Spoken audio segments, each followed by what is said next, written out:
할렐루야. 하나님께 예배하는 여러분들을 나사렛 예수의 이름으로 환영하고 또한 축복합니다.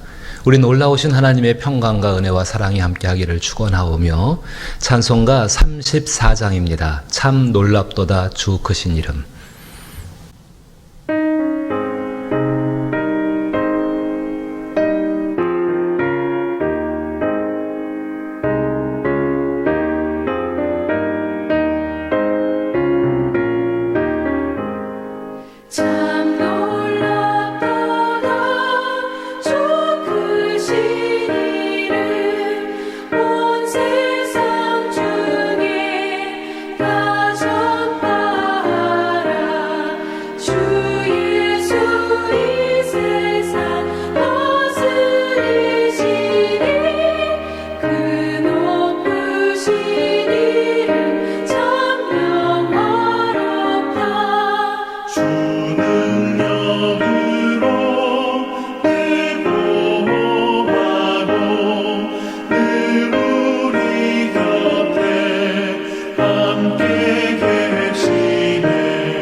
함께 대하실 하나님 말씀은 빌립보서 1장 12절부터 17절 말씀까지입니다.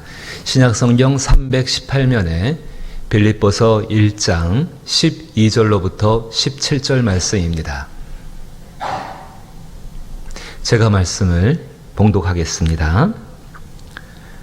형제들아, 내가 당한 일이 도리어 복음 전파에 진전이 된 줄을 너희가 알기를 원하노라. 이러므로 나의 매임이 그리스도 안에서 모든 시대와 그 밖의 모든 사람에게 나타났으니 형제 중 다수가 나의 매임으로 말미암아 주 안에서 신뢰함으로 겁없이 하나님의 말씀을 더욱 담대히 전하게 되었느니라. 어떤 이들은 투기와 분쟁으로, 어떤 이들은 착한 뜻으로 그리스도를 전파하나니 이들은 내가 복음을 변증하기 위하여 세우심을 받은 줄 알고 사랑으로 하나 그들은 나의 매임에 괴로움을 더하게 할 줄로 생각하여 순수하지 못하게 다툼으로 그리스도를 전파하느니라. 아멘. 사랑과 은혜가 충만하신 우리 아버지 하나님, 하나님의 평강이 우리 가운데 함께 하심을 감사드립니다. 특별히 그리스도 예수를 바라보게 하시고 그 안에 설악하신 복음으로 세상을 살아가면서 소중한 믿음을 가지고 지금을 견디게 하신도 감사드립니다. 그리스도 예수 안에서 베푸시는 평강과 믿음이 우리를 주장하실 줄로 믿나이다. 그리하여 이 어려운 때에 주의 뜻 가운데 머물러 주의 선한 뜻을 이루어가는 하나님의 복된 사람들이 되기를 원합니다. 진실로 성령께서 우리와 함께하여 주시어서 주 앞에 예배하고 하나님 말씀을 붙들고 기도하는 모든 이들에게 이 신령하고 놀라운 은혜와 권능으로 함께하여 주시옵소서. 그리하여 이 모든 때가 지나간 연후에 온전히 지키시고 돌보신 인도하신 그 하나님께 우리의 삶이 영광이 되게 하여 주옵소서. 어려운 가운데도 사랑하는 우리 병든이들과 그리고 약한 사람들과 저희들의 자녀와 우리의 부모를 돌보실 줄 믿사오니 주의 능력의 손길로 함께하여 주옵소서. 예수님 이름으로 기도하옵나이다. 아멘. 빌립보서를 계속 우리 읽으면서 묵상을 하고 있습니다. 빌립보서는 참 어렵고 힘겨운 가운데에 기쁨과 감사가 넘치는 책입니다. 기쁨과 감사가 넘칠 수 있는 이유에 대해서 이 빌립보서, 특별히 사도 바울은 복음이라고 분명하게 선언을 하고 있습니다. 그렇습니다. 사도 바울이 진실한 그리스도인이었던 것처럼 우리 역시 하나님의 은혜 가운데 진실한 그리스도인들이 될 줄로 믿습니다. 그렇게 되어져 가는 가운데에서 가장 소중한 것이 무엇인가? 하나님께서 우리 가운데 허락하신 복음이라는 사실입니다. 복음은 예수 그리스도와 예수 그리스도로 인한 일들을 우리는 복음이라고 말씀을 드릴 수가 있습니다. 분명히 로마서 가운데에는 이 복음에는 능력이 있다라고 말씀하고 있습니다. 특별히 복음을 믿는 자들에게는 구원을 주시는 하나님의 능력이 된다라고 우리 가운데 이야기합니다. 또한 그래서 우리는 그 복음을 부끄러워하지 말아야 합니다. 로마서 1장 16절 말씀을 읽어보게 되면은 내가 복음을 부끄러워하지 아니하노니 이 복음은 모든 믿는 자에게 구원을 주시는 하나님의 능력이 됨이라. 먼저는 유대인에게요, 그리고 헬라인에게로다. 사랑하는 우리 성도 여러분, 말씀을 대하시면서 복음이 무엇인가를 찾고 우리의 삶 가운데 하나님께서 그리스도 예수 안에서 베푸신 그 복된 것들이 무엇인가를 찾는 것은 굉장히 중요합니다. 말씀을 읽으시면서 하나님께서 그리스도 예수와 예수 그리스도에 관계된 일을 이루신 것, 그 이루신 것을 믿는 바로 그 사람들에게 하나님은 정말로 그 일을 더욱더 때로는 풍성하게 하나님께서 넉넉하게 이루어 가신다는 사실입니다. 복음을 부끄러워하지 말아야 합니다. 부끄럽다는 말의 의미는 자기의 잘못이나 결점 따위를 강하게 의식한 나머지 남을 대하기가 떳떳지 못한 행동이 있을 때에 그 모습을 우리는 부끄럽다라고 사전적으로 정의를 하게 되어집니다. 복음 앞에 내 자신이 세워지게 되어집니다. 복음을 갖고 사는 사람들이니까요. 그런데 그 복음은 율법과는 달라서 죄인을 정죄하거나 판단하지 않습니다. 복음은 오히려 죄인을 온전하게 하고 새롭게 만들어 갑니다. 따라서 복음은 그리스도인이 된 우리를 정말로 복음으로 말미암아 그리스도인 된 우리는 그 복음을 부끄러워하는 것이 아니라 그 복음을 깊이 생각하고 그 복음에 관한 일들을 우리는 정말로 따라갈 수 있는 것이 복된 삶의 모습이 될 것입니다. 오늘 본문을 읽어보시게 되면은 지금 바울은 그 복음 때문에 로마 감옥에 투옥되어져 있는 상황입니다. 이 바울이 로마 감옥에 투옥되어졌다는 그것 때문에 빌립보 교인들을 포함해서 참 많은 사람들에게 참 많은 다양한 반응들이 일어나게 되어집니다. 어떤 사람들은 바울의 안위를 걱정합니다. 아, 감옥에 갇혀 있으니까 얼마나 힘들겠는가라고 안위를 걱정하는 사람들. 또 어떤 분들은요, 바울이 투옥됐으니까는 그 복음이 전파되는 일이 정말 어려워지겠구나라고 이렇게 염려하는 분들도, 걱정하는 분들도 있었습니다. 또 어떤 사람들은 바울이 투옥되어진 것 때문에 그 바울이라는 사람이 투옥됐다는 사실 때문에 바울을 부끄러워하는 사람들도 있었습니다. 또 어떤 사람들은 바울이 투옥되었으니까는 이제 정말로 로마 정부 그 집권자들이 빌립보 교회를 포함해서 자신들이 속해 있는 교회를 박해하는 거 아닌가라는 그런 염려들까지도 하게 되어집니다. 정말로 많은 사람들이 다양한 반응들이 오늘 그 14절부터 17절까지 참 다양한 반응들이 그 가운데 등장합니다. 재미난 것은 그렇게 염려하는 사람들 때문에 염려하는 사람들도 있었다라는 사실입니다. 참 사람이라는 존재가 이상한 존재지요. 그런데 반대편에서는 순수한 마음으로 바울을 대신하여서 복음을 전하는 사람들도 있었습니다. 그 16절 보게 되니까는 이들은 내가 복음을 변증하기 위하여 세우심을 받은 줄 알고 사랑으로 하나. 그 바울을 사랑하여서 바울이 바울로 인한 그 빈자리를 메꾸기 위해서 복음을 전하는 사람들도 있었습니다. 하지만은 이 바울이 갖고 있는 복음 때문에 가지게 되었던 사람들에 대한 명성이나 인기나 칭찬을 시기한 나머지 그것을 자기도 갖고 싶은 나머지 순수하지 못한 동기 가운데에 그 의도를 가지고서 복음을 전파하는 사람들도 있었습니다. 참 다양한 모습이 등장을 하게 되어집니다. 근데 정작 중요한 것은 바울이죠. 과연 바울의 모습은 어떠했을까? 오늘 본문 말씀을 읽어보게 되면은 12절 말씀에 형제들아 내가 당한 일이 도리어 복음 전파의 진전이 된 줄을 너희가 알기를 원하노라. 이러므로 나의 매임이 그리스도 안에서 모든 시대와 그 밖의 모든 사람에게 나타났으니라고 말씀을 하고 있습니다. 정작 바울은 자신이 복음 때문에 로마 감옥에 투옥된 것을 전혀 부끄러워하지 않고 있습니다. 참 특별한 일입니다. 오히려 감옥에 있는 것을 감사하고 오히려 만족해하고 있는 모습을 성경 가운데 우리 묵상을 해볼 수가 있습니다. 바울은 로마 정부가 자신을 가둔 것이 아니라 자신을 살게 하는 복음을 가뒀다는 것을 너무나도 잘 알고 있기 때문에 그러합니다. 로마 정부는 분명히 바울을 투옥시켰습니다.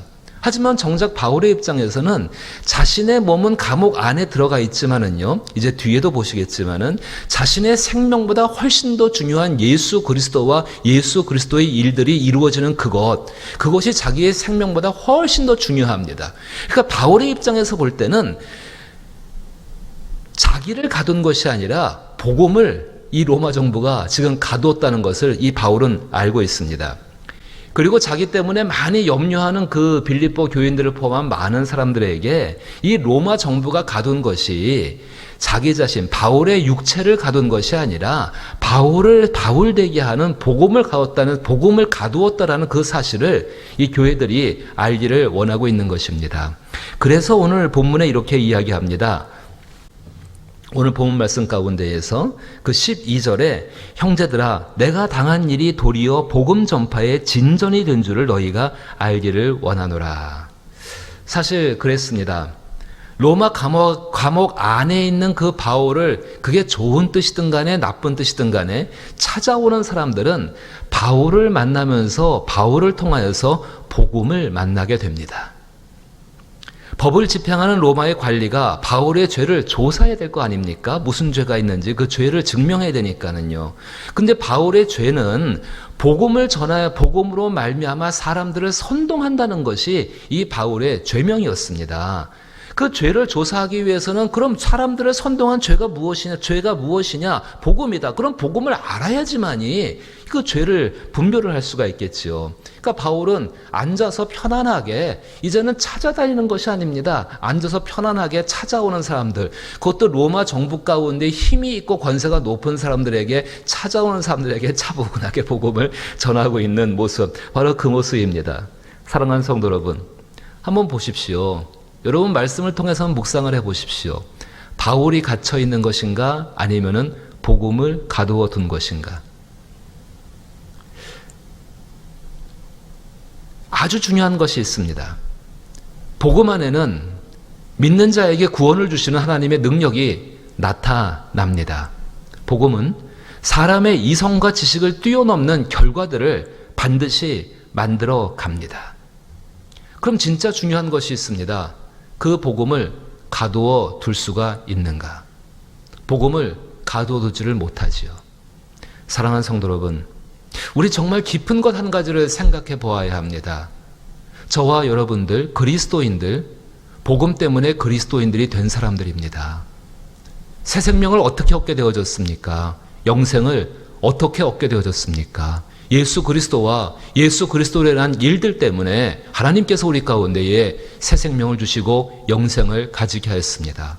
우리가 세상 가운데 세상 사람들과의 가장 큰 차이는 무엇입니까? 복음을 가지고 있다는 것입니다. 정말로 그 복음, 놀라운 그 하나님의 사랑 가운데 내게 주신 복음은 세상의 어떤 것도 나를 끊어내지를, 복음으로부터 떨어지게 만들지를 못합니다. 그렇다면 정말 중요한 건 우리가 갖고 있는 그 복음 때문에 지금 우리가 겪고 있는 것이 내가 겪고 있는 것, 물론 피부적으로 감각적으로 내가 경험하는 건 맞지요. 하지만 동시에 누구와 경험하고 있습니까? 아니라 하나님이 우리 가운데 주신 복음과 함께 이 일들을 지금 경험하고 있다는 것입니다. 우리 중요한 거 한 가지 선택해야 됩니다. 특별히 이렇게 어렵고 힘겹고 환난이 많고 여러 가지의 염려가 많은 이 가운데에서 과연 지금 나를 둘러싸고 있는 이 모든 환경들이 나라는 존재를 둘러싸고 있는 것인가, 아니면은 나를 나되게 한 복음을 둘러싸고 있는 것인가에 대해서 우리는 정말로 분명하게 바라보고 우리 자신들이 아니라 우리를 우리 되게 하는 복음을 둘러싸고 있는 것을 믿을 수 있기를 주의 이름으로 축복합니다.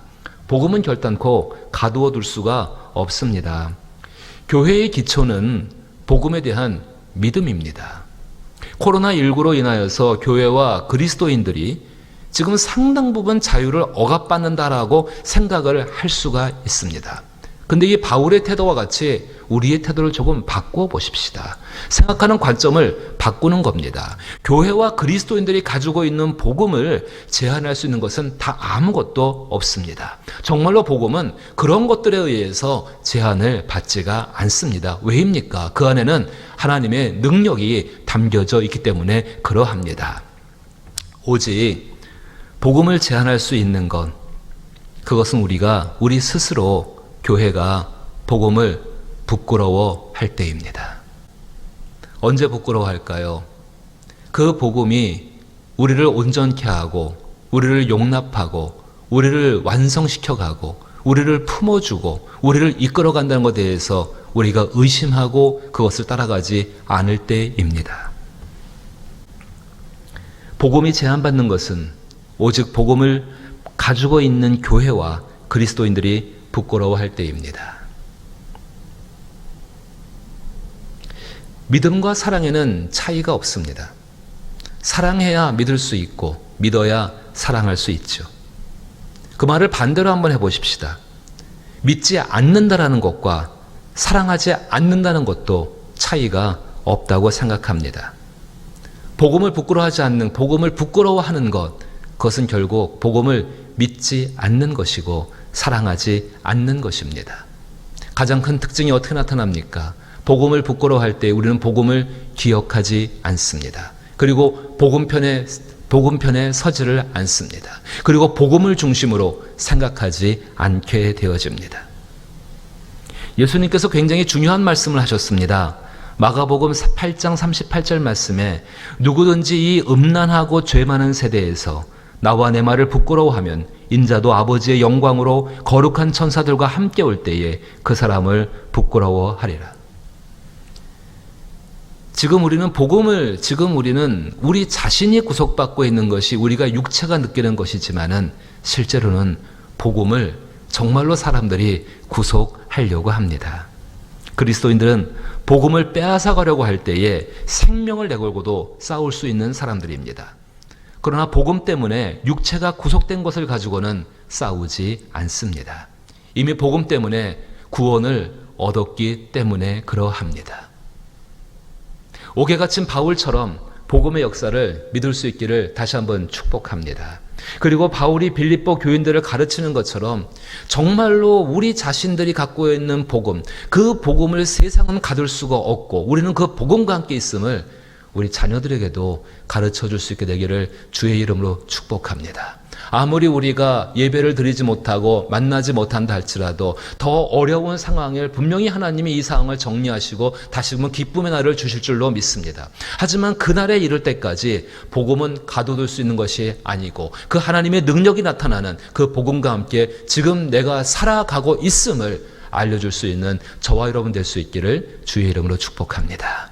주기도문으로 예배 마칩니다. 하늘에 계신 우리 아버지여, 이름이 거룩히 여김을 받으시오며 나라의 임하옵시며 뜻이 하늘에서 이루신 것 같이 땅에서도 이루어지이다.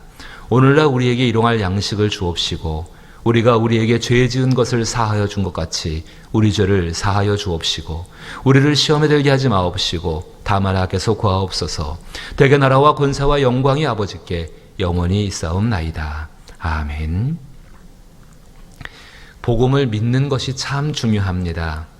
또한 그 복음 안에 있는 구원의 능력을 이루어달라고 기도하는 것도 굉장히 중요합니다. 하지만 우리의 믿음은, 복음은 가둘 수가 없다는 그 믿음 가운데에서 교회와 그리스도인들이 이 복음으로 말미암아 자유를 누리게 하여 주시옵소서. 이것이 지금 예배가 제한받고 있고 우리 그리스도인들과 교회가 활동에 제한받고 있을 때 진실한 그리스도인들이 취해야 할 태도인 줄로 믿습니다. 사랑하는 성도 여러분, 여러 가지의 기도를 가지고 함께 기도하기를 부탁드리며 기도합니다.